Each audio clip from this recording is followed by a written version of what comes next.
Hi all, I have an absolutely amazing instructive game to show you today. Magnus Carlsen, the current world chess champion, was playing against Vishy Anand, and this was their last encounter before they would play in the World Chess Championship match. So this was 2013, the Tal Memorial tournament, round 5.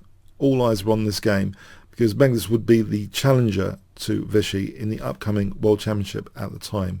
So Magnus with the white pieces played d4.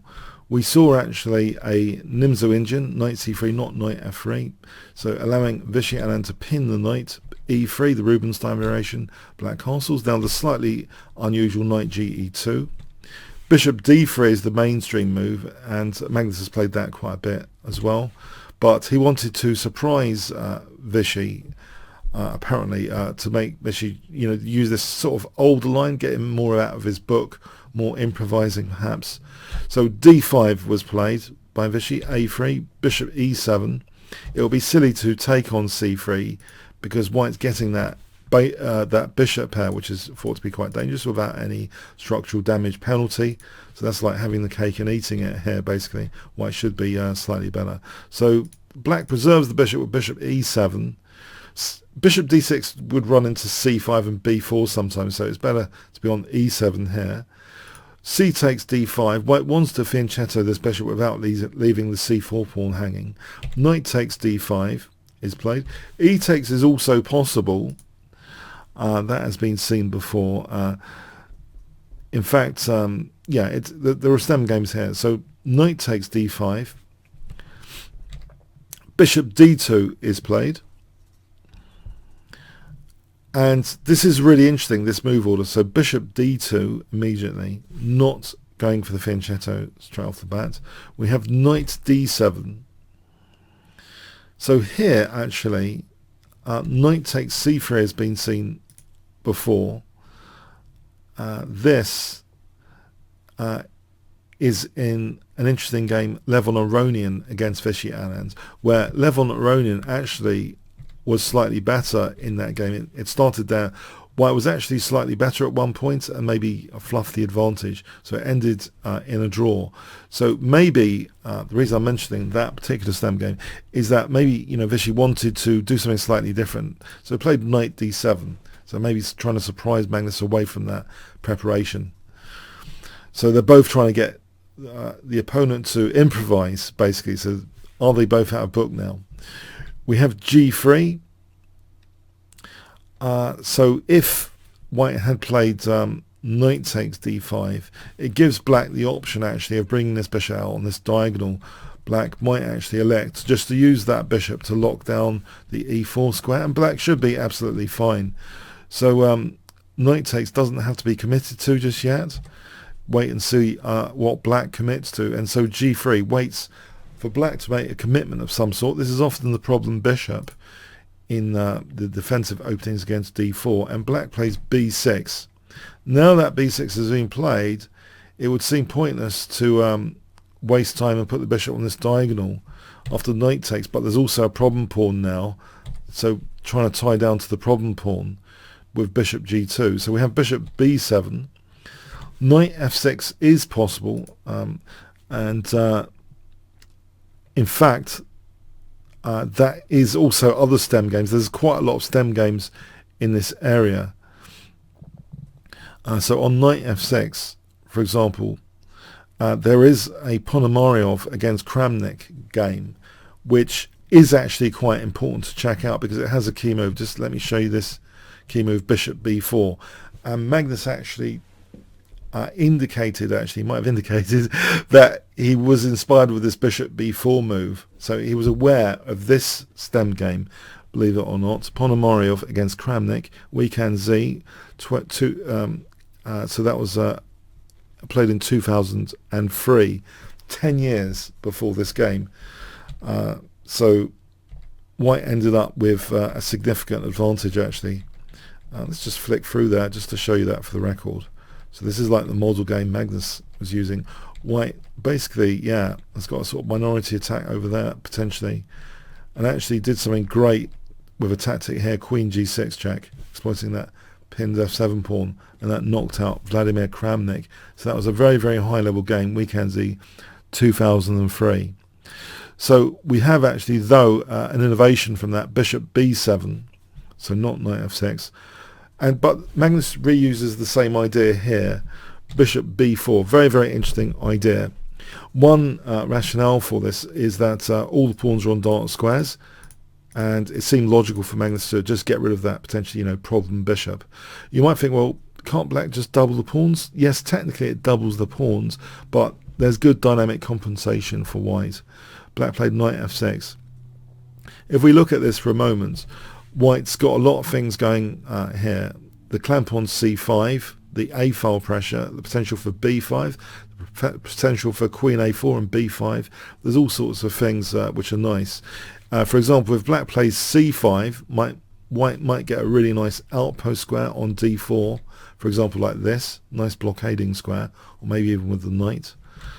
If black is forced to play something like c4 there, then white has a permanent fixed target on d5 and might build up pressure like this.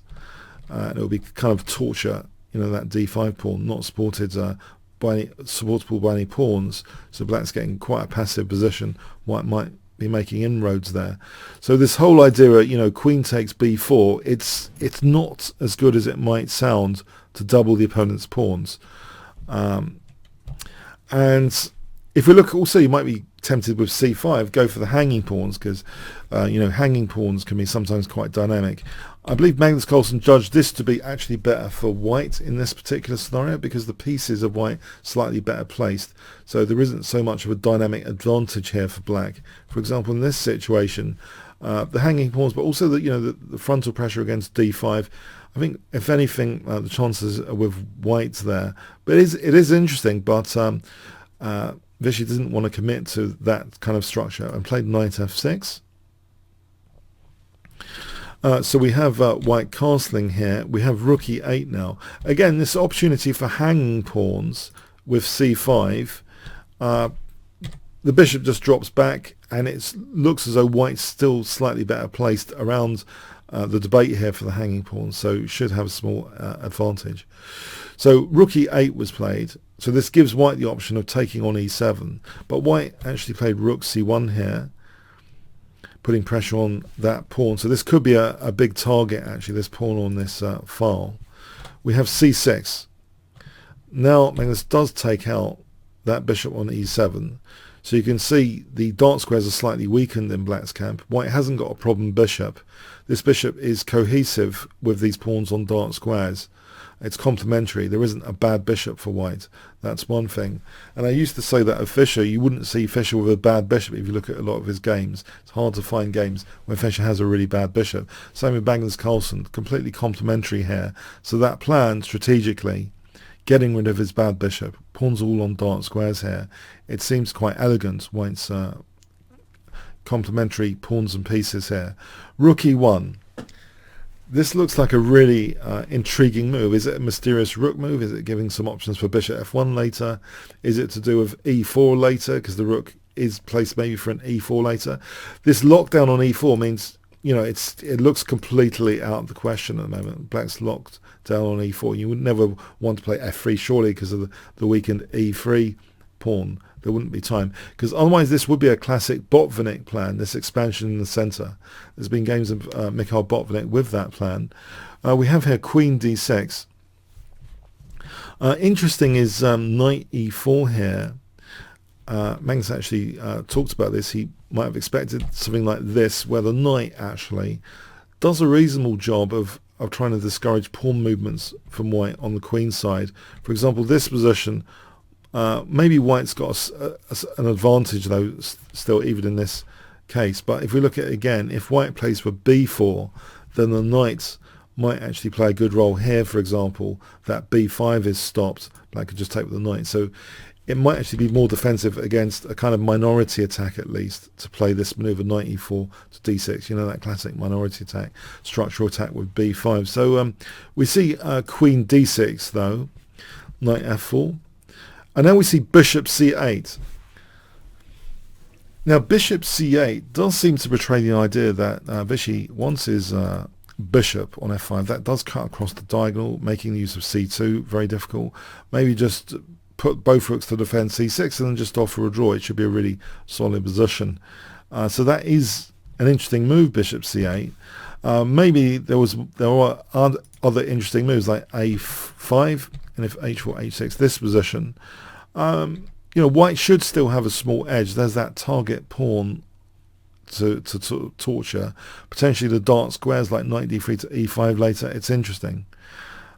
If ever, by the way, if g5, that's a ridiculous move here because the e5 square would be strong, and then there's f4. And if things like this, f6, white has a massive advantage here, positionally. So, yeah, it's an interesting position to consider the options. But bishop c8, is this too slow, this bishop redeployment with bishop c8? It does kind of create a weakness of the last move. It's not supporting c6. And you could say there are two major sort of plans for white, and one of those seems totally unrealistic, f3, e4 a la Botvinnik, and the other seems as though black's just going to pile defensive resources around the c6 pawn if c6 is targeted. So there are two plans, an f3, e4 break, which seems totally impossible, and pressure on c6, which also seems, even if this stuff happens, it seems as though black, might get a situation where black just doubles the rooks like that. So two plans for white, and black can gear up for that plan, and this plan at the moment seems totally impossible, f3 and e4. It's interesting here, the depth of this move, queen a4. It's almost as if it's doubling on both those plan routes, actually. They say when you do programming, I'm going to take you on a different subject for a moment. It's bad to hard code things in your code. I mean, many of you are now programmers anyway, and in the future, even more of you will be programmers. So this is relevant. So hard coding is a sin of the past, where you'd hard code values. Now, in chess terms, what is hard coding values? You might want to change them later. It might be difficult to rewrite your code if you've hard coded everything. So flexibility is the architectural concern. So there's two plans for white, which begs the question, what if black was tricked, locked into one of those plans, and then wasn't so geared up for the other? The ability for white to switch plan here is absolutely intriguing, and it's also hidden behind the logic of the weaknesses of the last move. It seems the bishop here has just come off c6, so this seems legitimately about just tapping into that immediate opportunity. But you'll notice rather subtly that the queen also supports d4 here. There is a duality to this queen a4 move. And maybe you could even argue a third plan is queen b4, just to get rid of the queen, which is the last defender of the dark squares. Almost like three plans in one. Positionally, that would be interesting. A clamp on c5, a-file pressure. So that's also potentially interesting. If we look at this position, maybe you could consider h3 is discouraging if black plays bishop f5. There's g4, though, and h4. And this position, white ends up with significant advantage. That's another interesting way of playing it. b4, let's just imagine we only have this c6 plan in mind and play it like this and allow bishop f5. This should be absolutely fine for black. There's nothing to write home about here. But this move is absolutely interesting for what it represents, almost exposing a potentially hard-coded plan by having multiple plans with one move. So black here played rook c7. There is technically also a weakness of the last move. It's neglected that lockdown on e4. So what's really just happened very, very recently, white's actually supported an e4 plan, and black has basically neglected the e4 plan to gear up for that. Black has sort of optimized the position, hard-coded, you might say, the position for the defense of c6 via bishop f5 and doubling rooks. It's almost as if that's the hard-coded route. And the real problem, even though it looks absolutely logical, is that white can now switch plan. The act of switching plan in chess could maybe reveal that the opponent somehow hard-coded something which might be difficult to reverse out of. So here actually, very, very interesting position. If instead of rook c7, if bishop b7, white's still better. I mean, having to go back seems ridiculous for a human to do anyway. Why would you go back on your own move? And white can just build up there against c6 and forget this e4 plan, even in theory. And if b5, this just weakens the dark squares, and this plan C is activated with a vengeance. This would be atrocious positionally for black. You know, c6 collapsing. It's just a lost game. So we have this move, rook c7. White can change plan. White can now play, well, you can probably guess, if I give you 10 seconds, what would you play here for white? But what I want you to get from this video, because yeah, people on YouTube are churning videos out every day, what I want you to get from this video is the chess equivalent of hard coding, what it means. If your opponent plays a move with 3 different plans available, you gear yourself up for one of those 3. They can switch plan to the other, and their resources are still relevant. This is still relevant for the f3 and e4 plan because the queen protects d4. So yeah, I'm going to tell you, you might have guessed, f3. And actually, it's super difficult for black now. This is fundamentally different from other positions. The bishop f5 idea is cut into with f3 as well. It's not just about the central expansion. It will be with tempo with bishop f5. This is a very, very difficult position for black now. The Botvinnik recipe of the central expansion, which has been seen in iconic games, can be employed here. If white instead played rook e2, just for going for c6, if white doesn't switch this plan B, then bishop f5 makes c2 uncomfortable. Plan C is not that effectual, the queen just goes back. And black can just hold on to c6 and have a lock on e4. There's nothing to write home about here. But with this is absolutely stunningly different. This position here, there's potential for white. There's some interest here. White can evolve the position quite significantly across this plan B now because black has committed to defending c6. We have bishop e6 being played. If queen d8, then e4, d takes. You'll see that the queen is protecting d4 here. F takes, and this is big problems. For example, here, queen b3, queen c4 to protect d4 again, and now with d5 and e5 as threats, d5, for example, white's got a big advantage. And it's very, very difficult for black. Here, instead of bishop e6, so after f3, bishop e6, instead of that, what about a forcing move? Wouldn't do black any favours. Not for the knight e5 in this particular position. You know, e4, and that threatens e5. If knight e5 actually, rook ac8, black might actually be okay here. It's a bit of a liability for black playing for c5 with the doubled rooks. That can be a liability. But no, just play for e4 in that case with the knight on d3. So g5 doesn't work out too well. Bishop f5 just runs into e4, and that just loses material literally to e5. So yeah, this is a very, very difficult position here. And if d takes, again, you know, f takes. If b5, then queen b4, and this is a disaster for black. This plan C, yeah, has to be taken here. There's no moving back here. And it's a total disaster, this position for black. Can you see what white could play here? I'll give you 10 seconds to pause the video.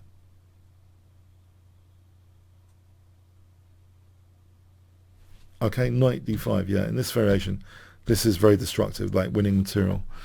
It's absolutely destructive. And there's also, you know, if you want to play it like this, there's d5. It's just such a huge position. So this is a very, very difficult position indeed after f3. So we have bishop e6. Now e4. So the queen protecting d4 has made this possible. There's a big threat of e5. D takes is played. If queen d7, then knight takes e6, and then e5. And then f4. This is a very big position for white. The bishop's so much better than knight. There's pressure on these points. Black's very passive there. So d takes, f takes. Now here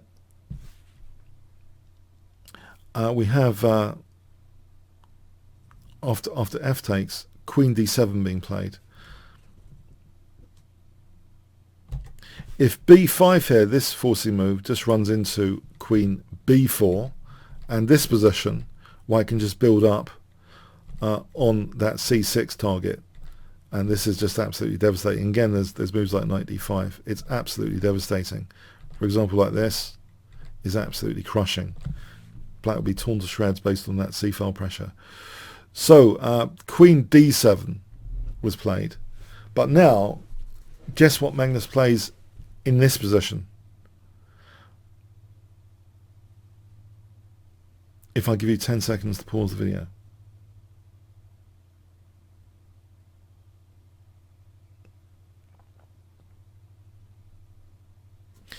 Okay, d5. This is an absolutely crushing move in this position. It's actually pretty forceful in nature as well.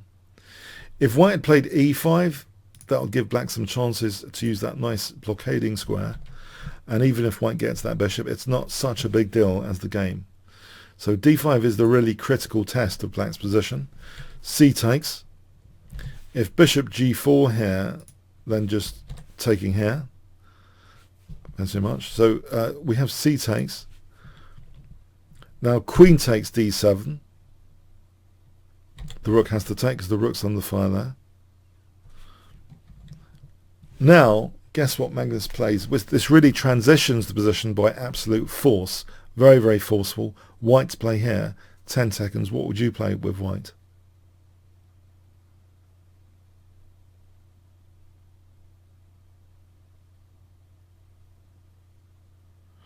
Okay, very forceful move. Knight takes e6. Also, e takes is interesting, but maybe black has actually a temporary pawn sack with bishop f5, and on rook e5 can set up a solid looking position. It might be difficult for white to actually try and win this. It's actually kind of tricky actually. If knight takes d5, knight takes, there's a back row problem here. You can see that the tactics don't work for black there. But there is that temporary pawn sack position. So g6 there. If bishop g6, then that's fine, but white will be doing very well there. But no, with g6, that's a bit of trouble. So white plays exactly correctly, it seems. Knight takes for a key move here, which maybe Vishy overlooked. The key move, if I give you 10 seconds here, what would you play for 500 points?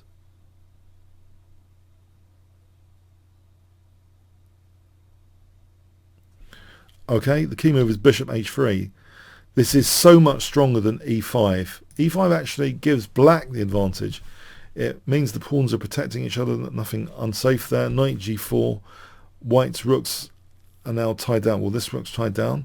For example, here there's h5, and white would have absolutely nothing going for this position. In fact, black would have the advantage here. If h3, knight h6, g4, knight f7, black's doing very well there. This is just solid for black. So no, bishop h3 challenges this structure, this pawn structure, and very difficult to defend. King h8 was tried. If rook e8, then e takes, and then bishop takes e6 wins material, because this rook's holding that room. This is possible. It's all winning there. If e takes instead, then rook takes, then bishop takes. If rook e7, then e takes, and then bishop takes, winning the knight. If king f8, then e5, and then bishop takes e6, and then there's bishop takes d5. If rook d6, then that just runs into e5, just winning material. If knight takes e4, then bishop takes e6. This exchange sack doesn't even have to be taken immediately, that rook. That's just absolutely winning. So yeah, there aren't too many choices for black here. So king h8. We have bishop, sorry, no, we don't have bishop. We have e5. Bishop takes e6 was interesting as well. Bishop takes e6 is also good for white. But e5 is super strong, knight g8, and now taking. So the knight's pretty passive on g8, and d5 is weak now. This is a very weak, isolated pawn. We have rook d8. If rook e7, bishop takes d5, rook d8, bishop c4, white has a clear advantage. So bishop takes e6.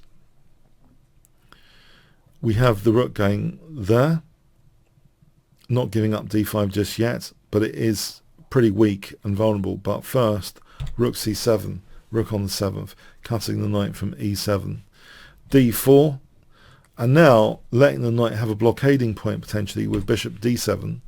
So although allowing permission for the knight, it seems, this pawn has now been disconnected from any defense, so it can actually be rounded up. Vishy realized this and resigned. If he plays, for example, d3, yeah, this pawn is about to be rounded up, for example, like this.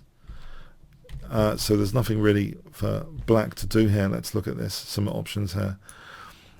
So if knight e7, then rook e4, and then going like this to round up the pawn, e6, and if the knight ever moves, there's also e7 if the knight moves away.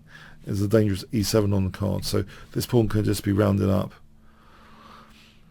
Yeah, and here, by the way, if in this position knight d5, you might think, because that rook hasn't got too many moves, it has to protect the bishop. It can do that though with rook b7, and so now white's still got this got two plans again, actually, taking the pawn or running with the e pawn. If knight e7, just take the pawn. You know, otherwise this is going to be a strong second plan. But if knight e7, just take here, and then rook d6. Now, although white is tokenly only a pawn up, it's a massive position because of this passed pawn, in fact. So, for example, like this, white will be increasing the advantage, or translating it into a kingside attack. Either will do. So this would be a big attack here, winning material, for example, like that. So yeah, it's a winning position. Vishy maybe could have played on for the spectators to understand what was going on, but no, he didn't. Yeah, the game ended here. It is a big advantage for white, though, whatever way black does it. So what to get from this game? As I say, I think for me, personally, the main philosophical point for me is that logical moves in chess can still lose. If you can have a move which represents three plans, get the opponent to sort of hard code their position to one of those plans, and if you're able to switch to another, then they can't easily address that. They've only been geared up for your plan A. Start using your plan B, and you have this. This is an iconic example to me. I haven't seen this before, this kind of philosophical point in this game. I hope you understand what I mean. So you have a move with multiple plans, get the opponent to commit to one of them, you can switch to another dangerous plan. You've wrong-footed the opponent. That's what I see in this game. Tell me what you think. Anyway, there's a lot of insight, I think, from studying Magnus Carlsen's games, and technology changes. Anyone can analyze Magnus Carlsen's games. We don't really know what he was thinking until now. This course is his first ever course. Tons of video footage by Magnus himself. You can check out kingscrusher.tv/Magnus course. Check it out.